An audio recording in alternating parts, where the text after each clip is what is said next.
প্রতিদিন কবর, যার কবর যেখানে, তার কবর তাকে ডাক দিয়ে বলে, ও আল্লাহর বান্দা শোনো, আনা বাইতুদ দুদ, আমি পোকামাকড়ের ঘর।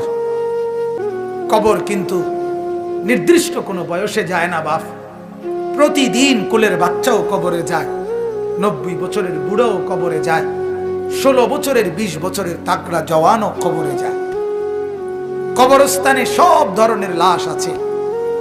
এজন্য কবর ডেকে বলে, ও আল্লাহর বান্দা, আমি পোকামাকড়ের ঘর। সেই ব্যক্তি যে একটা মশারি ছাড়া, একটা সামান্য মশার কামড় সহ্য করতে পারো না, একটা মশা কানের কাছ দিয়ে গেলে তোমার ঘুম ভাঙ্গা যায়, মশারি টাঙ্গাও, কয়েল জ্বালাও, অ্যারোসল লাগাও, এত কিছু করে তুমি মশার একটা আওয়াজ থেকে, কামড় থেকে বাঁচতে চাও।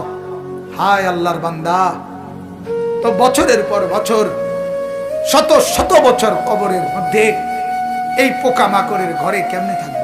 কবর প্রতিদিন বলে, আনা বাইতুল ওয়াহদা, ও আল্লাহর বান্দা, আমি কিন্তু একাকী ঘর, একাকী ঘর, কেউরে পাবা না, কেউরে না।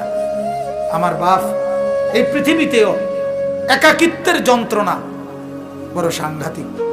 আপনার ঘরে যদি লক্ষ কোটি টাকারও মাল সামানা থাকে, খাদ্য খাবার, ফল ফলাদি সব আছে, সব আছে, শুধু স্ত্রী নাই, মা নাই, বাপ নাই, ছেলে নাই, মেয়ে নাই, কেউ নাই, আপনি শুধু একা, খোদার কসম এই একাকিত্বের যন্ত্রণায় ঘরের সব কিছু না, সারা দুনিয়াটাই আপনার কাছে বিষাদ মনে হবে, মনে হবে আমার কিছুই নাই।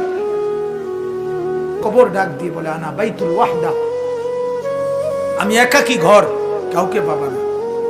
আনা বাইতুল গুরবা, কবর বলে, ও আল্লাহর বান্দা, আমি অপরিচিত ঘর, কাউকে চিনবা না, ডানে বামে কিছুই বুঝবা না, মাটি ছাড়া আর কিছুই চিনবা না, আমি অপরিচিত ঘর।